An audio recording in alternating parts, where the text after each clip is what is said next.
Hello students, welcome to my Saraswati Tutorials online study channel.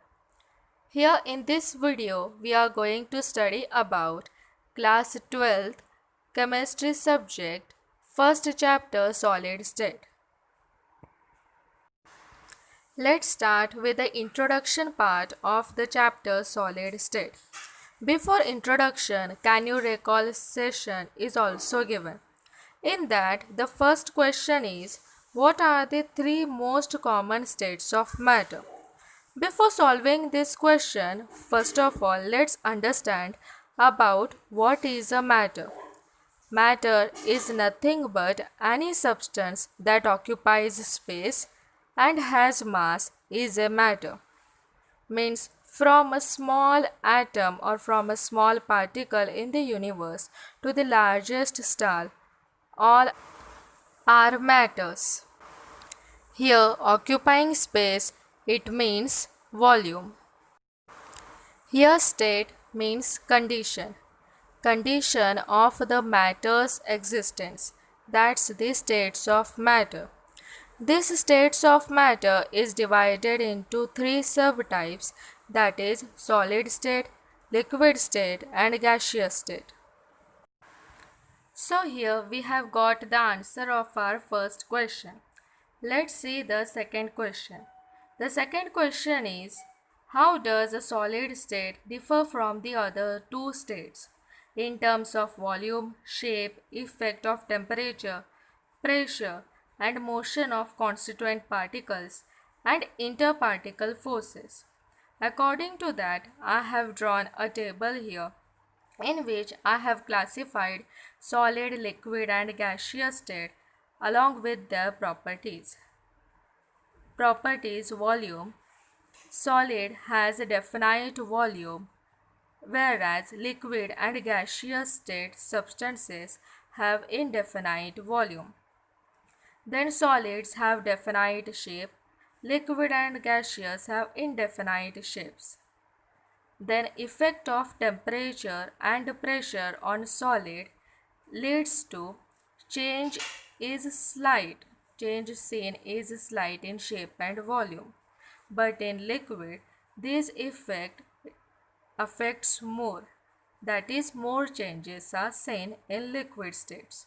Whereas in gaseous state, effect of these temperature and pressure affects more because more changes are seen in gaseous state. Then motion of constituent particles. In solid state, all the constituent particles are compactly arranged, because of which there is no motion of all the particles. Whereas in liquid, these particles are not that tight enough arranged, because of which they move less. Whereas in gaseous state, motion of particles seen is more. That is, there is random motion of constituent particles in a gaseous state. Then interparticle forces. In solid state, this interparticle forces is strong, whereas in liquid state it is weak, as the particles are not compactly arranged. Whereas in gaseous state, all the particles are free, because of which these interparticle forces is weakest in gaseous state. As this chapter is mainly about the solid state, we are also going to learn or recall some of the basic things of the constituent particles. As here the constituent particles mentioned are atoms, ions and molecules. First of all, let's understand or recall or revise what are atoms. Atoms is nothing but the elemental form. We can also give the examples like hydrogen, that is capital H, oxygen, which is denoted by capital O. Then ions. Ions are nothing but the charged particles, the particles which have charges.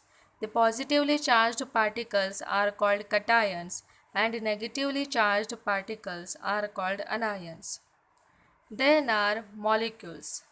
Molecules means twice or the diatomic form is the molecule, that is H2 molecule, hydrogen molecule. O2 means oxygen molecule, Cl2 means chlorine molecule. All these smallest constituent particles are considered as particles in this chapter. Second part of this chapter, that is 1.2, is types of solids. Solids are namely classified into two types, that is crystalline solids and amorphous solids. So students, we have completed today's session. Tomorrow we will learn the further part of this chapter. Till then, please like, share and subscribe this channel.